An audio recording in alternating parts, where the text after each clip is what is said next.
2030. Saudi Arabia at the point of investment funds. There's a lot of excitement around NEOM specifically. Every aspect of the kingdom, economic, social, cultural, religious. The 2030. This is the 2030. Yalla, yalla, yalla, yalla. Hala wala, Doctora. Nice to see you. Episode 9. Is that a Chick Fil-A cup, Dr. Hanaa, that I'm looking at right now? Yes, I may have had Chick Fil-A takeaway for lunch. Did you? Okay, and you got it delivered for lunch, right? You didn't go and get it. You didn't go to a Chick Fil-A. You brought it. You had it delivered to your room. I had it. I used a food delivery service, which I have knocked in the past as a concept, but I'm in a hotel that doesn't actually serve lunch. I cannot believe I didn't even get to eat my waffle fries. I ate waffle potato chips. So you got Chick-fil-A, you said I want chips because you've been in the UK way too long, and then they gave you actual chips, and they're waffle chips. The waffle chips, but they're waffle potato. But what makes them waffle chips? Like, are they actually in the waffle shape? Yeah, can you see? They're also like this little waffle grid. You know, they must have them just for the UK people that are coming into the US. They're like, they're going to ask for chips. Give them the chips, but make sure you insist on waffle chips. Like, don't let them get away with these like flat chips. I would have asked for crisps if I were actually British and I wanted chips. I didn't want that. I was in a hurry and my app had one option on it. And so I quickly found the one that looked like I was getting my waffle fries. Okay, but so the best part about the waffle fries is that you can dip them in the same container that you get for the chicken, and usually it's Chick-fil-A sauce. I dipped, but it doesn't. No, I'm a huge fan of the zesty buffalo, and I could only get 3 per order, and I take them back with me because like my son and I like to eat them. Yeah, I'll tell you what. In honor of episode 9. I will ship you some because they sell like it's a thing and they're like at the grocery store and like it's like along with the ketchup you have all the sauces in like a ketchup squeezy thing and it's great. So you don't have to limit yourself to 3. I mean yeah. They only gave me 3 and he was like, just go buy some. If you're going to bring some back, go buy some from the supermarket. That's what he told me to do. Like I know they do. And then when we went to buy some last summer, they were out of zesty buffalo. They had all the other sauces. I don't love Chick-fil-A sauce. I like zesty buffalo. Wait, you don't like Chick-fil-A sauce? It's like the I do. best. I do. I like it. I don't love it, you know? I mean, I like to do the 2. I like to get Chick-fil-A sauce and then ranch. I don't like their ranch. It's good ranch. What are you talking about? It's like one of the best ranches. They're known for their sauces. You've been out of the United States too long and it's showing right now. Actually, that's the chips part definitely shows. The ranch, Chick-fil-A is just not my favorite ranch. It's just not my favorite one. My favorite ranch. What's your favorite ranch? Anymore. It doesn't exist anymore. They don't make it anymore. Well, the one at Red Robin's pretty good, but I don't even know if you guys have that like back east.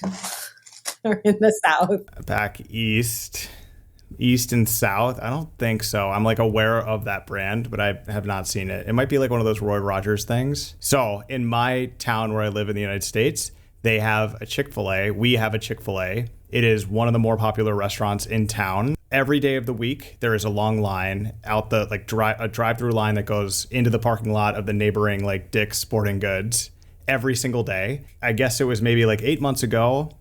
They shut down for renovations because it was so popular that they wanted to make the drive-through lane double wide. And they were shut down for a month and it was like a town crisis. And people were on like the local Facebook groups being like, when is Chick-fil-A coming back? Like, where is it? Like, what is... And I was wondering like how much money they're losing just to like grow their like somebody must have done the cost benefit of doing it and said, we need this other driveway. Eventually it'll pay for itself. But over the last month, we're going to lose like a couple $100,000 because people love it. Like, love it. I cannot believe I didn't even get to eat my waffle fries. I ate waffle potato chips. But you know what? Now you got to come back. You know, you left just enough meat on the bone to come back. People talk about Chick-fil-A here all the time. They're like, Chick-fil-A. And I'm like, it's terrific. But you guys have enough fried chicken here where you can kind of make up for whatever. But it is unique. And you get the nuggets that are so good. And now I'm onto the wraps. They do these wraps that are like healthier, I guess. But like you still dip the wraps in the sauce. And the wrap that I get is with avocado ranch avocado lime ranch, and it's That sounds good, actually. terrific. Avocado lime ranch sounds delicious. When I come to this country, I eat way too much junk food. All I want to do is catch up on my junk food fixes, and it's really bad. So I did feel the need to order some Chick Fil-A today. But I think the next time will be in the summer when I come back. I'm not going to go for round 2 because I didn't get my French fries or my waffle fries. After that performance you just had with the chips, I don't think they're going to have you back, to be honest with you. But you are also half American, so you can say, that you're getting your fix-in or whatever, but actually, Hannah, the fix is part of you. You're half Chick-fil-A at this point. And people say, is Chick-fil-A coming to Riyadh? And I tell them, inshallah, but the fact is that they will not open on Sunday. And I feel like Sunday might be a big chicken day here. First day of the work week, you coming off the weekend, lunchtime, you get the nuggets, put you where you need to be. So I don't see it coming here, but I think when it does, they should open up one big one and just make a killing, make a statement in the already saturated fried chicken market, at least here in Riyadh. I don't know. Cane's is pretty big there. Raising Cane's is huge. Every kid that I spoke to that was my son's age, so 14, 15-year-olds, all of them only wanted to eat Raising Cane's. This is during your Ramadan for suhoor. That's not what you should be eating for suhoor, but that's what was happening. Anyways. Before we start, there's a few things that I wanted to get to. Dr. Hanaa, I think we may have a little bit of a correction regarding banks in Saudi Arabia. It was a subject of our news segment last episode. I think that when I was driving home with my boy Sheikh Abdulaziz to my undisclosed location where I'm broadcasting today, I believe I saw First Bank of Abu Dhabi, but I don't know if it's an operational bank in the same way that we discussed. But we did say that these 20 banks, 19 to 20 banks that have been licensed aren't yet quite operational in Saudi Arabia. And I still don't know if that's true, but I did see that. I know we were saying that UBS might be the first one to open a branch, and I believe it's the first non-GCC one to open a branch, or at least it's one of the first. It's definitely new in the market. There are very, very few foreign bank branches in the kingdom, if any, as far as I know. And I know that sometimes banks have applied for these licenses. Like we were saying, some of them have licenses but are not operational. They don't always open a branch, but getting the license is the first step. So, yeah. So, but you know what? We're adaptable here. If we don't get something right, then we are going to get it right. And eventually, anyway, which is good. Great to see people in Riyadh this past week.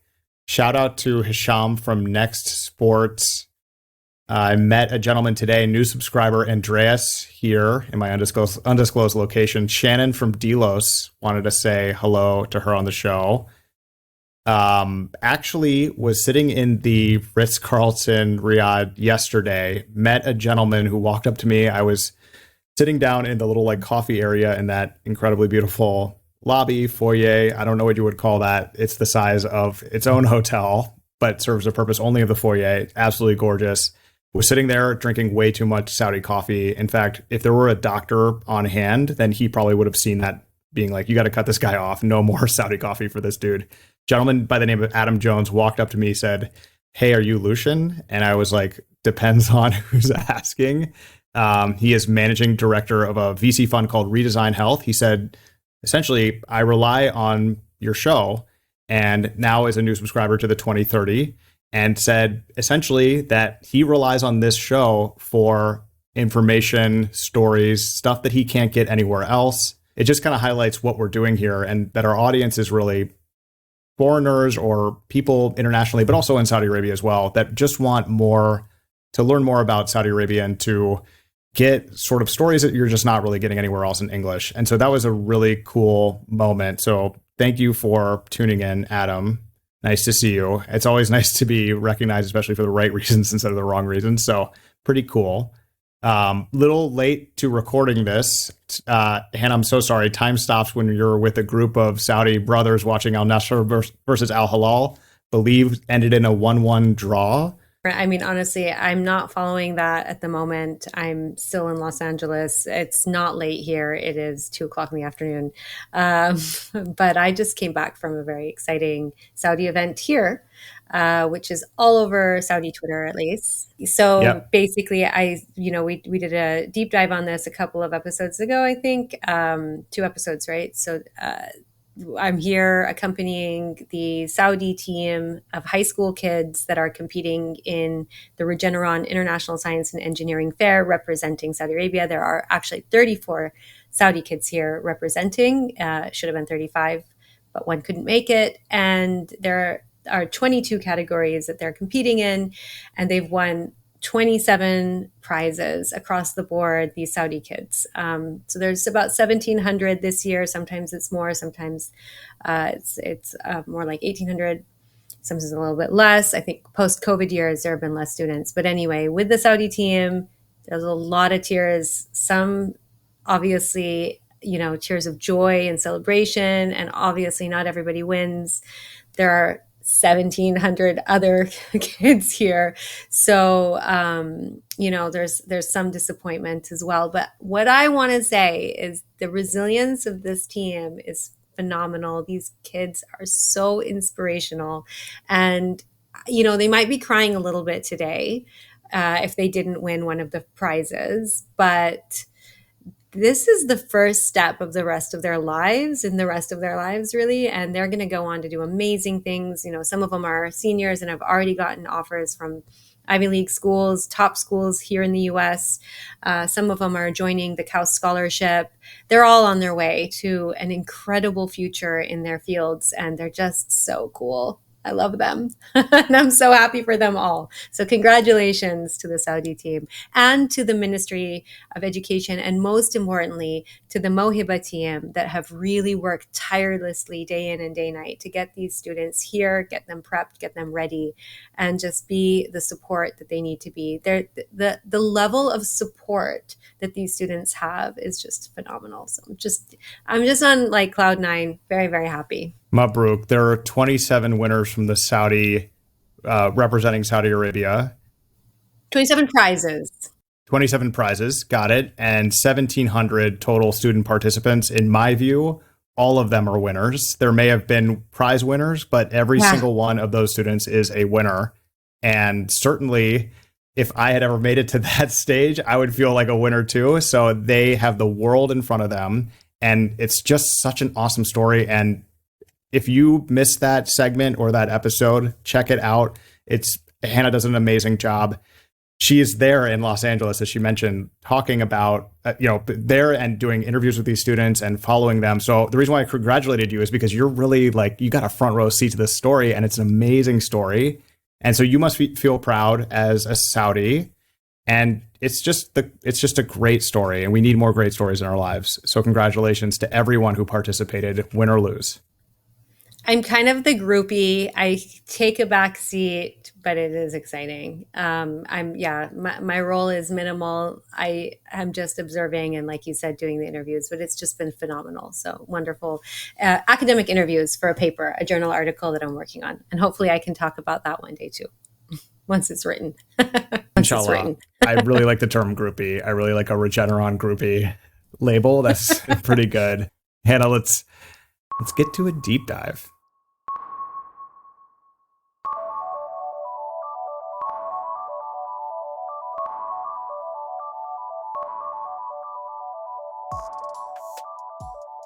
So the deep dive into the Red Sea Fashion Week this week is really exciting, right? Yeah. So this is an initiative by the Saudi Fashion Commission. It's happening now. It's a 3-day event from May 16th to the 18th at the brand new St. Regis Red Sea Resort, which we've talked about before. I believe it's at the Ummahat Sheikh Island. I mean, I might be wrong, but I think that's what I read. It's a 3-day event. It commenced with an opening show. It'll be followed by 2 days of runway shows and activations featuring luxury fashion, jewelry, ready-to-wear, and resort wear collections from both Saudi and international designers. 7 designers are showcasing their collections during the Fashion Week, beginning with Saudi designer Tima Abed, who has also shown one of her collections in the Paris Haute Couture Week. The other designers are Sarah Twim, Yasmina Q, and Hadia Ghalib, who has swimwear. So, for all the people that continue to ask me about what women are wearing in Saudi Arabia, some women are wearing swimwear at the Red Sea Fashion Week on the runway. But also, I think that it's something that people continuously are shocked by, is that women aren't always covered up in Saudi. They're not wearing abayas the way they used to be. Obviously, they're not walking around in swimwear in the street, but at the beach, this might be something that you see more and more often. And I also think that it's great that some of these designs and some of the swimwear is made by Saudi fashion designers. So basically, the show is going to end with the rebirth from Tala Abu Khalid, who is another Saudi designer. I think there was only one non-Saudi designer showing, Nilu, which is a sustainable Turkish brand as well. So Tima Abed told Arab News, quote, "When I was told that I would inaugurate the Red Sea Fashion Week at the St. Regis and by the sea, it was a beautiful idea, but very challenging. I was inspired for this collection by the Red Sea and its shades of sand. I used pearls, fishnets, and elements derived from the sea like the waves. I really aimed for couture to align with the mood that we are in." According to the Saudi press agency, the Red Sea Fashion Week is strategically aligned with the objectives of the vision to diversify the economy and develop cultural sectors. By showcasing local talent and facilitating connections with international buyers and media, the event underscores Saudi Arabia's commitment to becoming a hub for luxury fashion and cultural exchange. And the CEO of the Saudi Fashion Commission, Burak, I think it's Chakmak, stated, "With Red Sea Fashion Week, we set out to forge a distinctive and dynamic platform that not only highlights the vast creativity and skill within Saudi Arabia, but also elevates our nation as a key player on the global fashion stage. This initiative is a vibrant testament to our dedication to cultivating local talent and integrating them into the international arena, resonating deeply with the Kingdom's Vision 2030 goals of enriching our cultural fabric and broadening our economic horizons." Several well-known guests, including TV presenter Regeneron and actress Mila Zahrani, have been in attendance. And just one last thing, not about this, but just as Saudi fashion in general is, here in Los Angeles, which is, arguably an incredibly important spot for fashion, I witnessed a completely different set of Saudi designs. The Saudi team, the young girls were wearing Saudi abayas, Saudi-made abayas, a lot of it incorporating different elements of Saudi culture. So patterns and embroidery that is very distinctive to different regions within the kingdom. And so I think that it's important to just really highlight how diverse fashion is and what that it can look different to everybody and feel different depending on where you are. I mean, the swimwear in Saudi Arabia, the abayas here in Los Angeles, I don't think it really makes a difference, because I think fashion really transcends borders and people choose to wear different things for different reasons at different times. So I think it's just a fantastic thing. So Saudi Red Sea Fashion Week. That's funny because I think my invitation got lost maybe in the mail, or they sent it to the wrong email address. But when you said several well-known guests, I'm surprised that I, as a fashion icon, was not invited, but that's okay. First of all, that I just want to say it's almost a seminal moment for Saudi Arabia, especially in the context of the vision and the transformation going on in the kingdom. To imagine this in 2015, 2016 seems like it might be far-fetched. It's something we say over and over again, and yet here it is, 2024, it's happening, the Red Sea Fashion Week. It's amazing. When people ask me about what people wear, and if women have to wear an abaya in Saudi Arabia when they come visit, I say the number one change that is happening here, is that you have a choice now. Before, it wasn't really a choice, or maybe for a very few people, like it wasn't a choice. And now it's a choice. And you see Saudis and non-Saudis wearing you see non-Saudis wearing abayas to be respectful and to indicate that they respect the culture and maybe because they like it. And then you also see Saudis not wearing an abaya and wearing whatever they want. Abayas in color have changed from being predominantly black to being more colorful as a statement of fashion, as a statement of personality. And that's one of the first questions that I get even as a male. If I go there, do I need to wear an abaya? What do I need to wear? And one of the things that I say in my answers always is it is about respect. Like you can't go anywhere in Saudi Arabia and wear a bikini and walk down the street because you kind of can't do that anywhere. I mean, you could kind of do that in like Vegas. This is not Las Vegas, but on the whole, do you want to fit in? Well, dress respectfully. I mean, I see more Hawajas like me wearing suits here than I see them in DC or New York. In the West, it's getting less and less casual here. It's way more common for me to see colleagues wearing full suits and ties. But it has its own fashion identity here, and that identity is constantly evolving, changing. This Red Sea Fashion Week is sort of a landmark in that. I mean, it's a fashion show on a resort island or a resort part of the Red Sea where they're now developing and trying to attract tourism. As we have seen in photos, I have not been there personally. It is stunningly beautiful. And it's just a really cool thing to see this. It's like kind of like, I can't believe what I'm seeing. And as we've talked about, Hanaa, before 2020, there was hardly a fashion ecosystem at all in Saudi Arabia. And then you had the creation of the Fashion Commission. I mean, this is now a part of the diversification of the economy, 1.4% to the kingdom's GDP, 12.5 billion in gross value addition. I mean, these numbers of fashion accounts for 1.8%, 230,000 people, the total Saudi workforce are working in fashion. And of that workforce, half, 52% are females. All of this is driven by wholesale retail sales.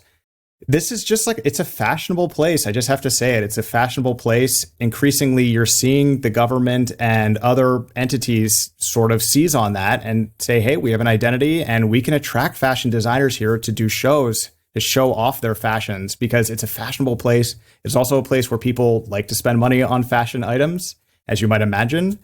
And you were talking a little bit about shoes beforehand. I feel unfashionable here because people are fashionable. So cool story. Love this very much. Yeah, I mean, there's been other initiatives. So I know that the ecosystem is new, but I do know several Saudi designers that have made it over the years and have been designing for many, many years. So, I mean, I can give a shout out to a couple of, some of them are friends. So Dan Abu Ahmed, Razan Azzouni, Noura Hifli. These are all fashion designers that I know that have been designing for a long time. And then you also have people that have been designing abayas for a very long time. And that's a huge industry in and of itself. Nihad Bakhreba is probably one of the first pioneers of, kind of elevating abayas. And I do another podcast called Nos Voices. It's in Arabic, but I talk a lot about women's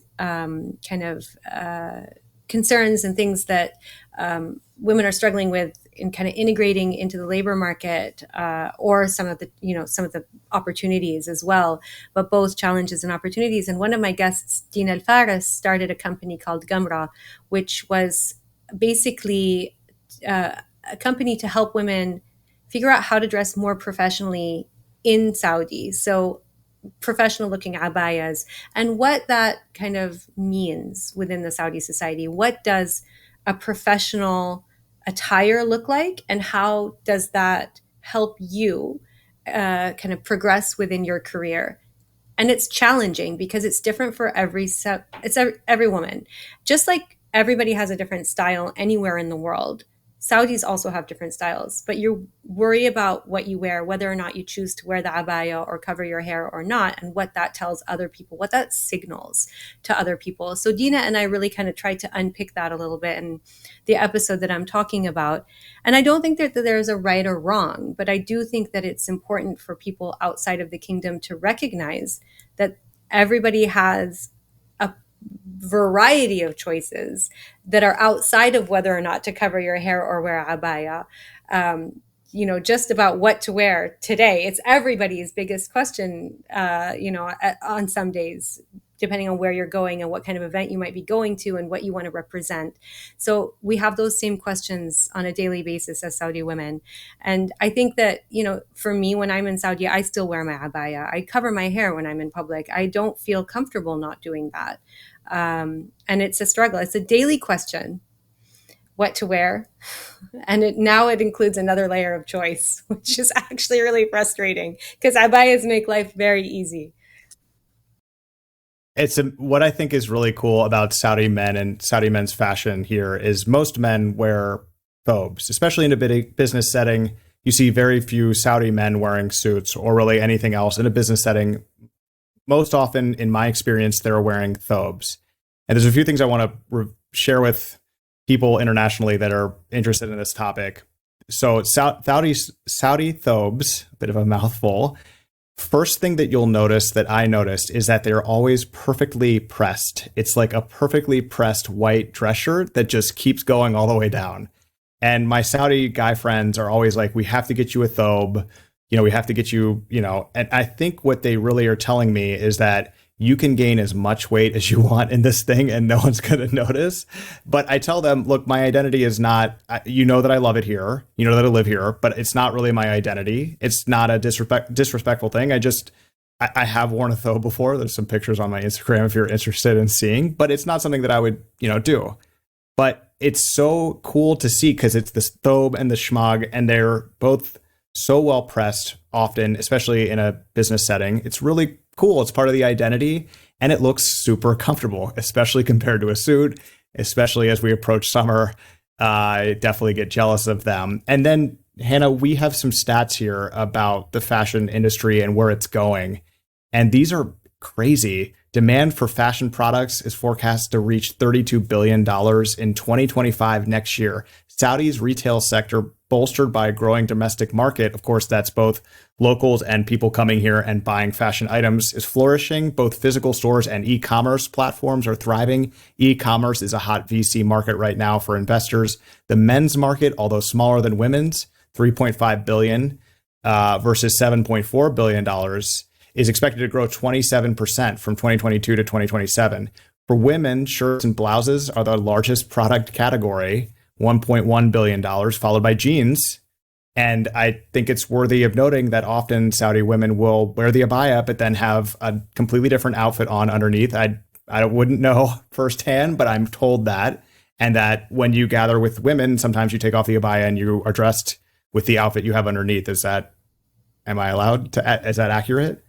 That is quite accurate. Like women wear abayas in public. And then when you go to a private space, usually women only space, yes, you take your abaya off. Actually, that's a big thing. Like you go in, especially if it's a really big party, it's like a coat check where you go in, you get your tag and your abaya gets hung with the abayas in the coat check. And then you wear whatever it is that you're wearing. And then when you leave, you have your number and you get your coat back, your abaya back. So yes, it's a thing. But obviously in smaller settings or in just homes, you'll just hang it in a closet or there'll be like a special abaya rack. But there are special abaya areas in every home to put your abaya in, and before you kind of go about the rest of your day not wearing it inside. Schools as well, because they're gender segregated. You get to school, it's an all-girls school, you will take your abaya off. It's what you put on in public. Amazing. More data that's interesting for the Saudi economy as a whole, and then I want to come back to that. Apparel exports increased by 11% in the last 10 years, but in the year ending 2021. So we have to assume this data is only going to go up from US $118 million to $130 million. So small increase there, but in the last 3 years, really, I think we're going to see that really continue to grow. Imports also increase by 42%. So the demand is here and there isn't enough local supply to really meet it. They're using international brands and international fashions to bring those together. Want to tell a very short story. When my wife and family and children 3 and 2 moved to Riyadh in January, it was sort of all about me and making sure that the children were, comfortable and happy, but I was kind of working all the time. And so it was really important to me in the first week or so that my wife, Sophie, got to go do something she wanted to do or something that didn't involve me at all. And that gave her a night out. And thankfully, my friend Dr. Hanaan Idris, offered to take her to a fashion show. And so Sophie bought a new abaya for it. And it was a Cartier fashion show. And Sophie said that it was one of the coolest things she's ever seen. Super chic, jewelry and diamonds and everything that were, I'm so thrilled she did not attempt to purchase and bring home. And it just kind of shows that these international brands are aware of this market, and they're aware of the power of the buyer here. And they know that if they are first to market, and if they start getting a bougie store, like we discussed before, Dolce & Gabbana at Via Riyadh, they're going to capture a market segment that's big and only growing. And it's really cool. And then data here, Hannah, that you found on footwear, exports grew 218% in the same year as I mentioned, 2012 to 2021. It's cool because it's just, to wrap this up, it's a chic place. It's a place that has its own fashion identity. There's a decorum that is involved that's slightly different, that people are very curious about: business setting, casual settings, what people are wearing. There's kind of a style for Saudi men to sometimes ditch the schmag, which is the headdress they wear, if you're not aware of the term. And usually the popular hat selection is a black New York Yankees hat. I have to say, anecdotally, I've seen that more than others. Soon the Washington Nationals will start making headway in here with their branding, but it's just there's a lot of Red Sox caps too, I think. There's some Red Sox caps, yeah. And then LA, and obviously there's a lot of LA caps. And we talked about this off air. I thought it was like a Hijazi, Jadawi thing. And you said, no, it's actually kind of all over that is happening. So I just, anecdotally have seen it a lot there, but. You see it a lot in the EP as well, as you call it, the Eastern Province. It's kind of a younger thing, I want to say, for a lot of people, but not necessarily. I don't know. Again, fashion choices are so individual, aren't they? I think there's going to be a variety wherever you go. But before we kind of just finalize this, I wanted to say there have been brands in Saudi for a very long time. And it's been Riyadh especially has been a fashion destination for, decades. It's a place where people love to shop, people love to travel to shop, but people also, the awareness of the market is always been there. And people here or in Saudi really do like to shop. So I think it's not necessarily new, but there's obviously an interest from some brands that haven't been in the kingdom to come in and be more present. But there's also been, again, these initiatives from the Ministry of Culture. So you had the Saudi 100 brands project that happened. I think they've done it twice, but I'm not sure, and I'm probably wrong about that. But it's a professional development program where basically fashion designers are going, they're selected, it's emerging talent selected to go and develop their brands further by being able to take it and showcase it abroad. So, some of these young Saudis that are showing their work were educated in fashion design schools internationally. Some of them were self-taught. The majority of them are women, 85%, I believe. And it's a great initiative by the Ministry of Culture's Fashion Commission. But there are so many other ones as well. And it's a growing industry. And it's, I think, really, really fitting because it's a growing industry in a country where people really love and understand fashion. And this industry is an area in which we are eyeing for expansion long in the future for the 2030, because we see it as an area that is very interesting, but then also that attracts sort of an international audience and one that is curious. And for the same reason, authorities are prioritizing fashion as a way to diversify the economy, not just for economic growth, but also for messaging and branding and to communicate with the world that Saudi Arabia is changing and it isn't what you imagined it being before. And when you do fashion weeks like this, then the messaging reverberates through time. People will mention collections and designers that showed at Red Sea Fashion Week. I believe Riyadh Fashion Week is this fall. And then you start to develop a brand and an identity that is somebody that is willing to host these fashion shows, because it's always been certain cities, not always, everybody wants to get into the space, but the traditional cities are Milan and New York and LA and Paris, of course. But to put Riyadh, to put the Red Sea, to put Jeddah and the Eastern Province one day on the map for this stuff is good branding for Saudi Arabia, because it shows, hey, look, we're open to different designs and different ways of dressing, and we don't need to tell you this. We're showing you this. Wait, one last thing, just because I think it's important to throw a little bit of the sustainability question into this, because it is a big dimension of fashion and fast fashion. And so I think that there's also an interesting trend in the direction of secondhand, which is very new in the kingdom. This was not something that people were interested in the past, but I've been reading more and more about stats of different organizations and companies that are being set up to cater to this. And some of it might be because it's less expensive, and obviously cost of living is something that some people are, definitely more aware of in the kingdom now than they had been in the past. And while fashion is becoming more popular, it might be something they really need to be thinking about. But also the sustainability dimension of it is something that's come into it. And there are a couple of fashion designers that are really kind of environmentally conscious, and they put that in the kind of forefront of their mission. Shahad al-Shahel is one of them, for instance, but there are others. And some influencers, which is obviously fashion is a huge space for the Saudi influencers and the other Gulf influencers, so Kuwaiti influencers. A lot of them are talking about the sustainability dimension. And so thinking about kind of reusing and repurposing fashion items and kind of bringing that vintage question into it. A Bahraini fashion designer, Rawan Mekki, who is a colleague, and I've worked on a panel with her before about sustainability, has also just finished her PhD looking at the fashion industry in the Gulf and the sustainability dimension. So I think it's important to mention that there is a consciousness of the negative effects of the fashion industry in the world. And it's not just about consumption. Great point to end on, by the way. You never have to apologize to add on to this segment. This is the deep dive. The pool or the ocean is very deep. We go as deep as we want. We always come back up for air. Let's get to the news.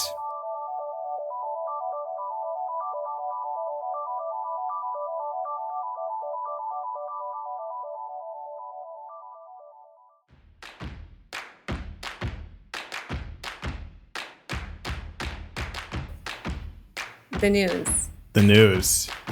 So selling books can now be a sub-activity under other commercial licenses.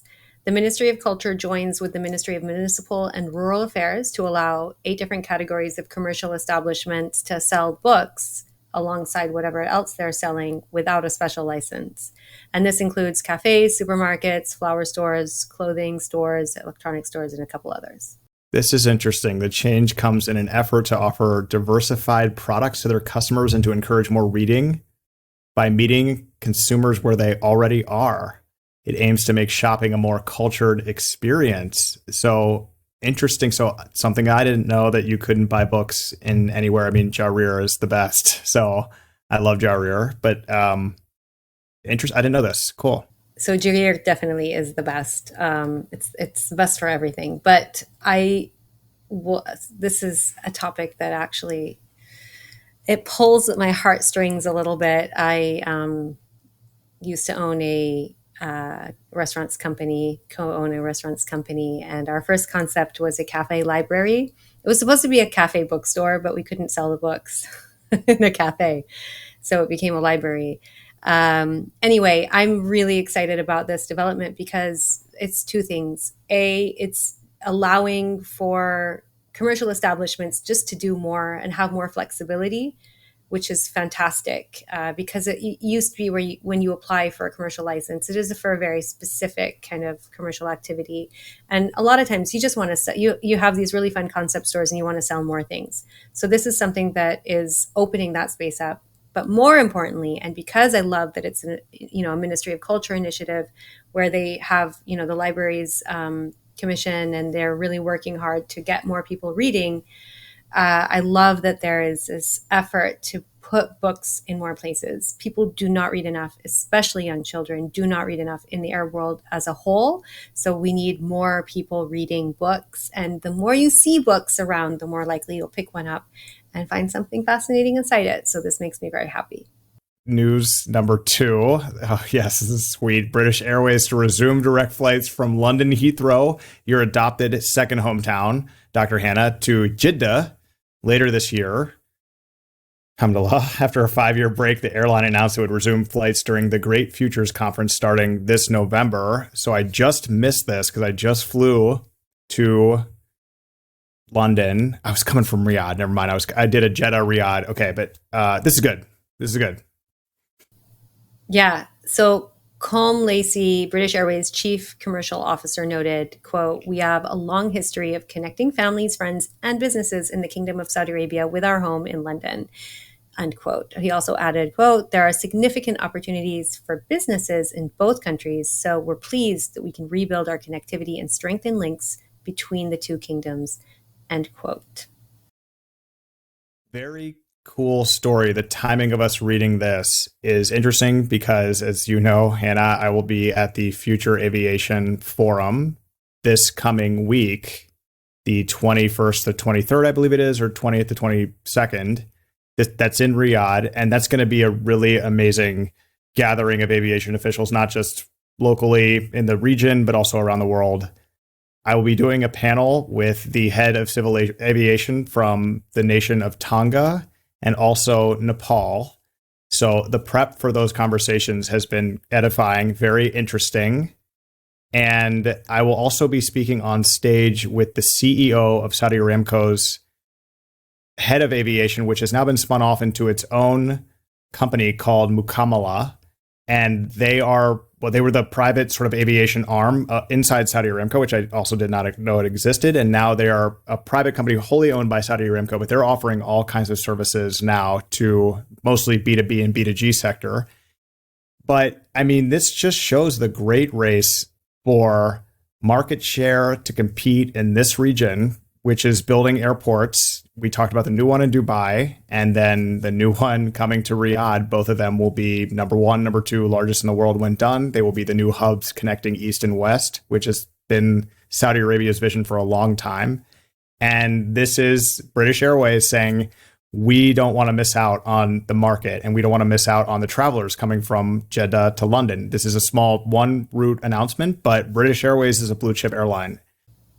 Yeah, I mean, I've flown British Airways the majority of my life, back and forth between the US and Saudi. And, you know, to be honest, like, it'd be great to also hear them coming to fly out of Dammam, an airport which I feel like is often forgotten, but that's okay.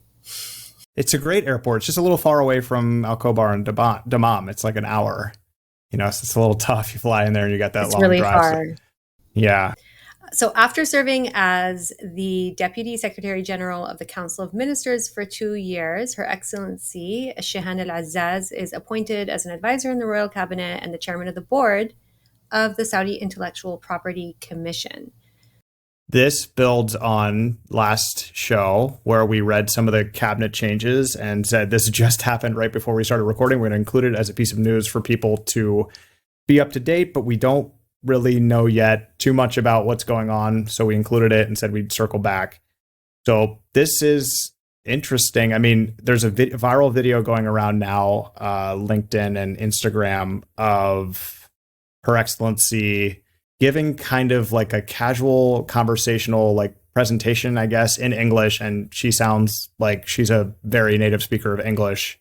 And I think the reason why it's being shared around is because it shows her dynamicism and also brilliance and kind of cool. I mean, yeah.